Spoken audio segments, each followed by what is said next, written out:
Fala pessoal, estamos aqui para mais um vídeo nesse itinerário de A Conquista das Virtudes, a nossa formação contínua sobre as virtudes, baseada nesse belíssimo livro do Francisco Fausto, A Conquista das Virtudes. A ideia desse vídeo de hoje é falarmos sobre máscara de virtudes, falarmos mais um pouco sobre os nossos defeitos. Então, se você ainda não é inscrito, se inscreve aqui embaixo. Compartilhe esse vídeo com alguém que você acha que se interessa pelo tema e comenta.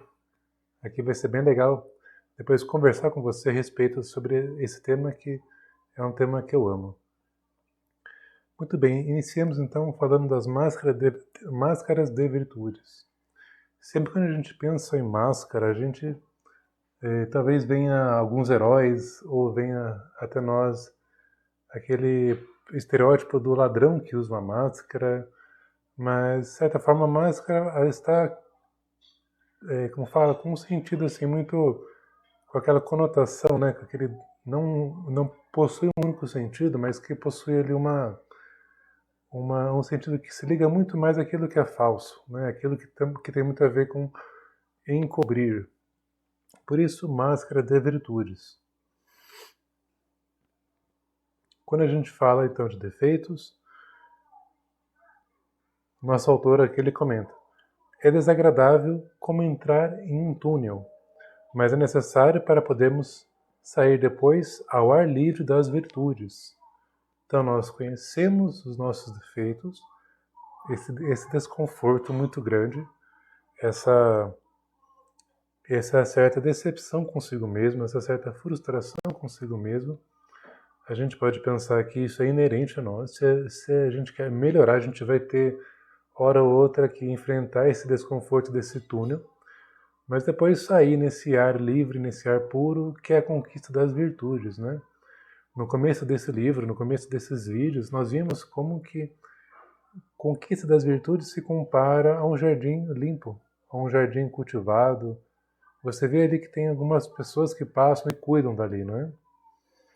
Então, muito claramente, nos diz o dicionário que a palavra defeito pode significar uma deficiência, como também uma imperfeição moral ou um vício. Então aqui a gente esbarra numa deficiência que muitas vezes pode ser um exemplo, né? Uma deficiência visual, alguém que usa um óculos, deficiência auditiva, deficiência verbal, intelectual, mental, inúmeras, né? Mas aqui nos interessa muito mais esse ponto da imperfeição moral, de um vício. Os nossos defeitos no campo da moral ou são imperfeições, isto é, as virtudes que ainda são falhas, que são insuficientes, ou então são os vícios, ou seja, hábitos contrários às virtudes, como por exemplo o vício da gula, que é uma oposição ao vício da temperança. Depois a gente vai ver mais para frente cada vício, cada virtude específica, principalmente as virtudes cardeais e as suas filhas, assim. Mas a gente parte desse ponto que o vício é basicamente um outro lado da virtude. Um lado negro, assim, né? Fazendo uma alusão ao Dark Side of the Moon. Então, não é a primeira vez que tratamos de imperfeições, vícios e enganos da consciência. A gente falou em um dos nossos vídeos sobre aquelas pseudo-virtudes, que muitas vezes têm a ver com hábitos rotineiros, com traços do temperamento. E acontece que a gente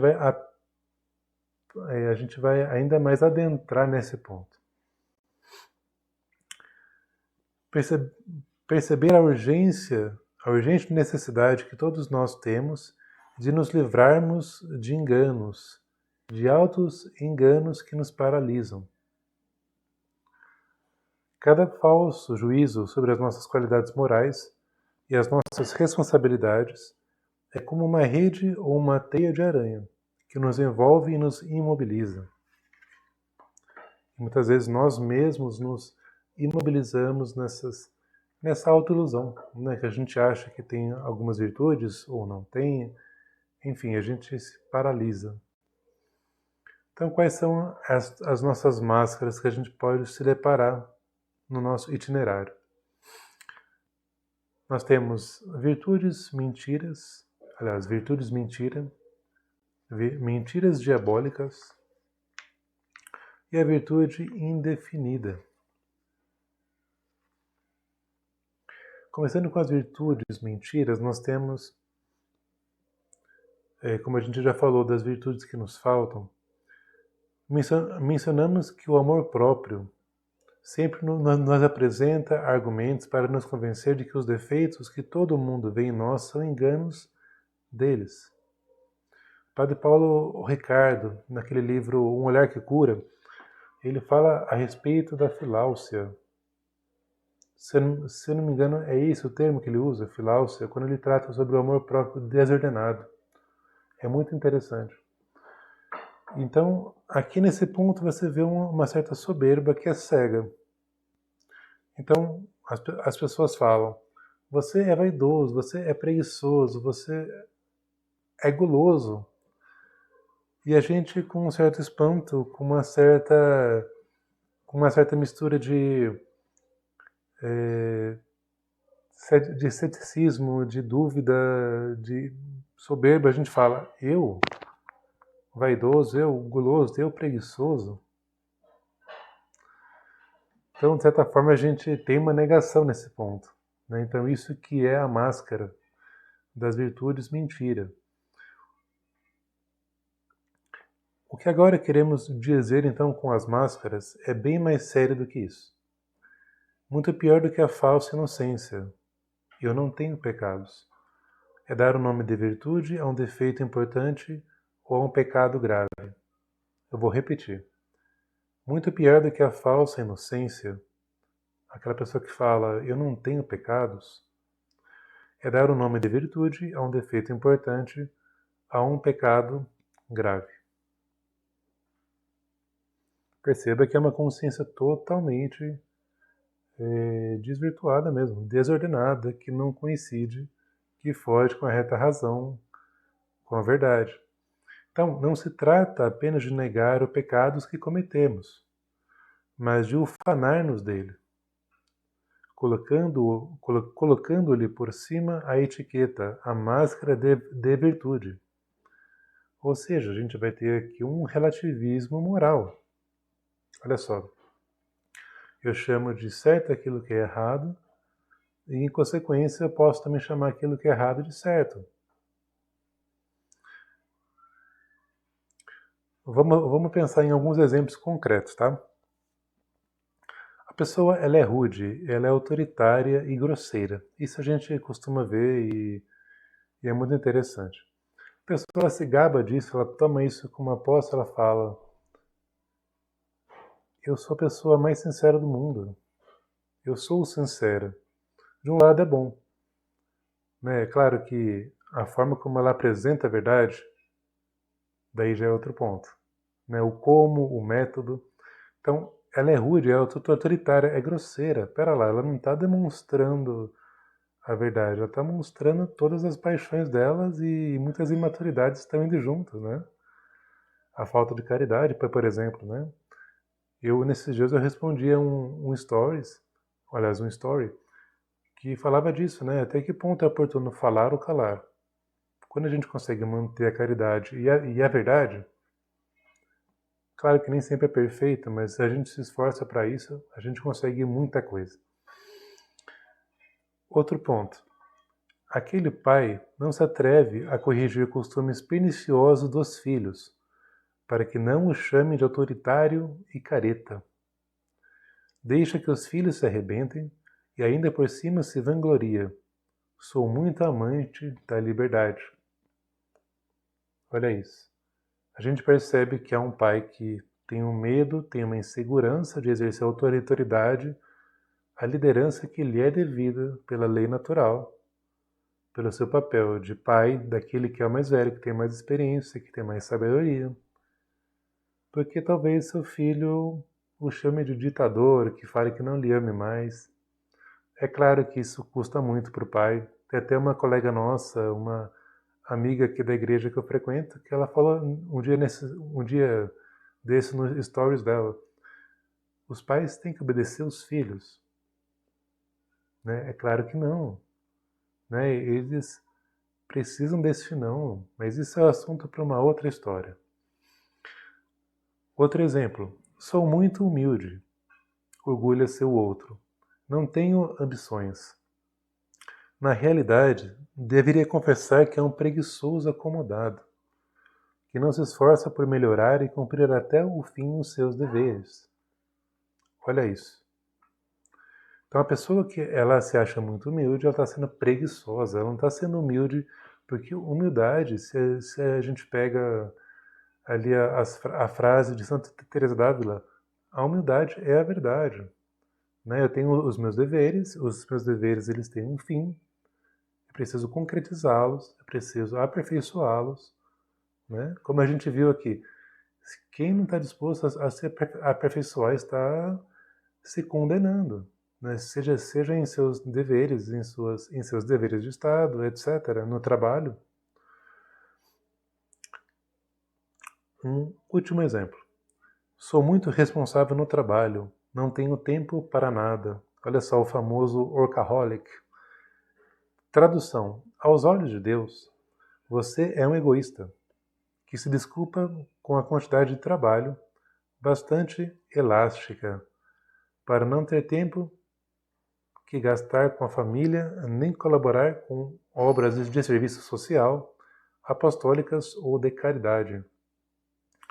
A gente pode pensar também uma falta de ordem, uma falta de caridade, uma falta ali de vontade, sobretudo, né? Mas como que a gente pode dar pretextos e chamar de qualidade um defeito, né?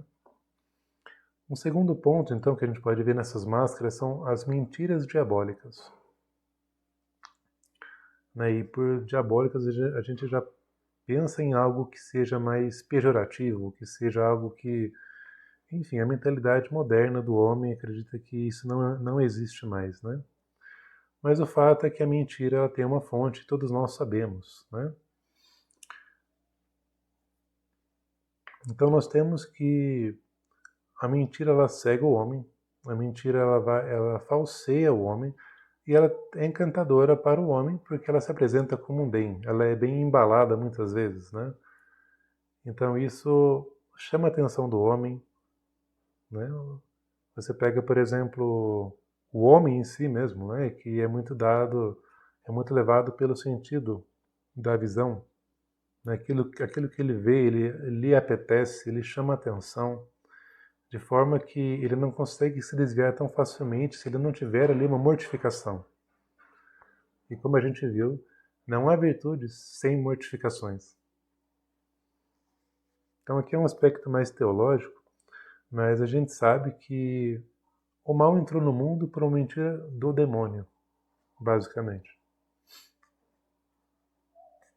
Foi um pecado de desobediência por orgulho, aquilo que Adão e Eva experimentaram, né? O demônio é mentiroso e homicida. Você não acha muito atual a troca das verdades por mentiras, que contrariam frontalmente os mandamentos de Deus e ferem mortalmente a dignidade da pessoa, da família e da sociedade?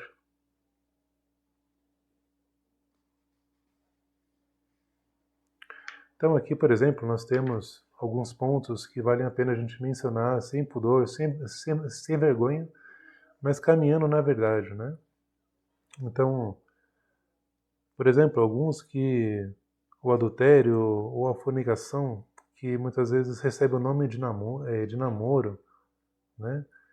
E aquele valor da fidelidade, de uma aliança, é colocado como obsoleto, como careta, como passageiro, como opressivo, a gente pode pensar assim, né?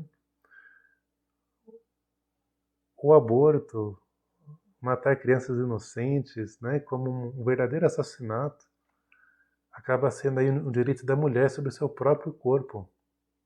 Olha só isso. Um casamento, qualquer união aberrante.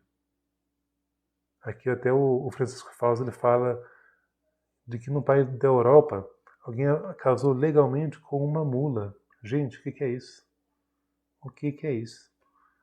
Então, o casamento, entre aspas, não seria mais aquela lei natural, né, de uma aliança estável entre um homem e uma mulher. Um outro ponto, a mera espontaneidade. Tal pessoa, ela é espontânea. Né? Claro que tem tudo a ver a questão do bom humor, do otimismo. É muito agradável estar perto de uma pessoa que é assim. Mas a espontaneidade aqui é justamente nesse ponto exagerado. Ou seja, pessoas que dão vazão aos sentimentos, aos impulsos, sem raciocínio, sem raciocínio prévio nem equilíbrio. Só libera as comportas e pronto. Então isso é chamado de autenticidade. E quando eu não sinto essa espontaneidade, não há autenticidade, né? Mais uma vez eu repito, não há virtude sem modificação. Né? E as virtudes nem sempre são formadas espontaneamente. Não é assim que funciona. A incontinência no sexo, na gula, no álcool, bebidas, muitos denominam a isso de liberdade. Né? Então, é muito interessante isso que o autor nos fala. O comum é chamado de normal, mas o comum tem muito mais a ver com estatística, com aquilo que apresenta-se muitas vezes. E como vai dizer aquele ministro da propaganda de Hitler, né? Uma mentira contada 1000 vezes, ela se torna uma verdade. Né? Isso em todos os sentidos da nossa vida, seja em conceitos básicos, em valores elevados, na deturpação, né, de verdades, de mentiras que foram ali contadas como narrativas. Então eu te convido mesmo a pensar nisso, né? Então, de acordo com esse tipo de raciocínio, o comum é chamado de normal, se continuar crescendo o número de assassinatos de trabalhadores inocentes, deveremos dizer que matar à toa qualquer pessoa é normal. Né? O normal, a norma, tem muito mais a ver com a natureza, e isso não é totalmente cristão, católico, opressivo, mas é uma coisa da natureza humana, ser humano. Nós temos uma finalidade que ela é muito simples, ela é dada a olho nu, mas isso muitas vezes é ignorado. Por fim, nosso autor vai falar da virtude indefinida. Então, a mentira ela falsifica as bases do bem, da moral,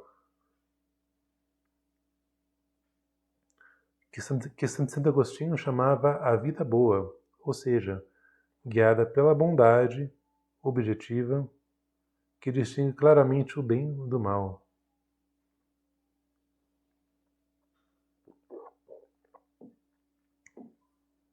Então, se essas bases objetivas são minadas, a vida moral fica sem rumo nem sinalização, conduzida apenas pelos voos caprichosos da borboleta da falsa liberdade. É o relativismo, a moral puramente subjetiva, volátil com os desejos e os caprichos. E eu me lembro nesse ponto, quando eu fiz a minha monografia da faculdade, eu lembro que eu havia estudado um pouco sobre o Kierkegaard, que é um autor dinamarquês, é um filósofo protestante dinamarquês, e ele falava lá pelas tantas que não existia uma verdade absoluta. Né? Então, de certa forma, ao seu tempo, ele já experimentava um relativismo. Né? Então, não faz sentido falar de virtude quando a gente tem esse relativismo, porque a virtude ela fica indefinida. Então, a borboleta diz para mim que isso é verdade, e para você diz que não é. Então, pera lá, aonde que eu vou? Né? Fico como que numa corda bamba e perdendo o equilíbrio a todo tempo. E daí? Daí que o edifício moral ele desaba em cacos sobre uma base de areia movediça. A virtude, aquela parte que tem um princípio no bem e no mal, tem contornos definidos. Claro, nós temos o aspecto humano, da lei humana, da lei natural, mas que encontra a sua plenitude na verdade de Deus, na sua bondade, na sua palavra, os seus mandamentos. Então, fora disso tudo, não temos um caminho a ser seguido que valeria a pena, né? De fato, quando se nega esse referencial objetivo, as pessoas ficam tateando no escuro. Você imagina uma pessoa que está no total breu, não há uma luz do céu, do sol, da lua, uma luz artificial, etc. Ela não sabe para onde ela vai, né? Qualquer caminho serve, como vai dizer aquele personagem do Alice no País das Maravilhas, né? Vai dizer uma coisa muito interessante São João Paulo II.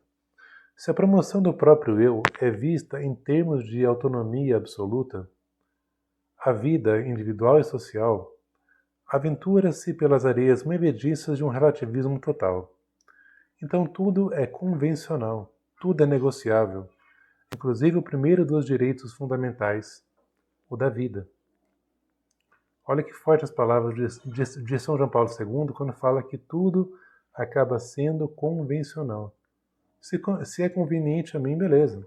Se não é, não quero. Olha a lógica, olha a ética da nossa sociedade atual. Confirmando as palavras do seu antecessor, Bento XVI ele falou o seguinte: nós viveremos de modo justo se vivermos segundo a verdade do nosso ser, ou segundo a vontade de Deus. Essa é uma das palavras que eu gostaria que você anotasse aqui embaixo nos comentários, se você chegou até aqui. Nós viveremos de modo justo se vivermos segundo a verdade do nosso ser, ou seja, segundo a vontade de Deus. Eu vou repetir porque passou um avião aqui agora há pouco. Nós viveremos de modo justo se vivermos segundo a verdade do nosso ser, ou seja, segundo a vontade de Deus. Por quê? Porque a vontade de Deus não é para o homem uma lei imposta a partir de fora, que o obriga, que o constrange, que o humilha, que o oprime, de forma alguma, mas a medida intrínseca da sua natureza, uma medida que está inscrita nele e que o torna a imagem de Deus. Se nós vivemos contra a verdade, contra Deus, contra o amor, então nos destruiremos. Ou seja, se eu viver fora da forma como eu fui chamado a ser, da minha natureza, eu me autodestruo.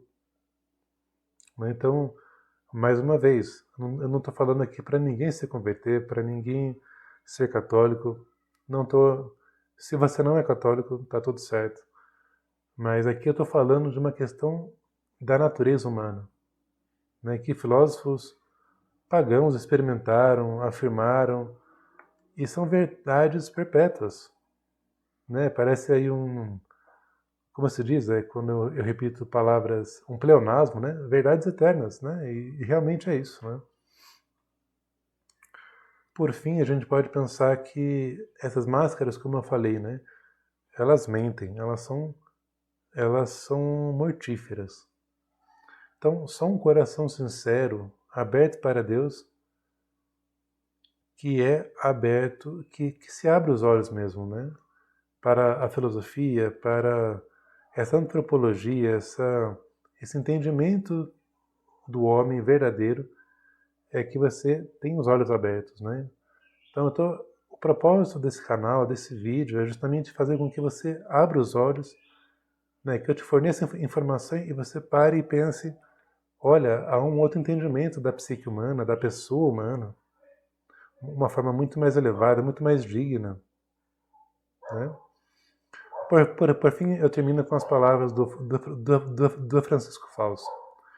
Buscando a Deus, é que conseguiremos que a nossa vida deixe de ir na contramão da verdade e enverede pela rota da realização cristã, do amor, fora da qual não existe autêntica realização.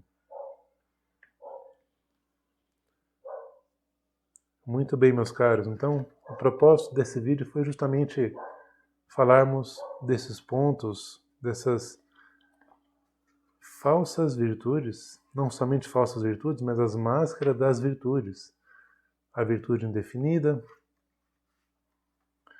as mentiras diabólicas e, sobretudo, virtudes mentira, né?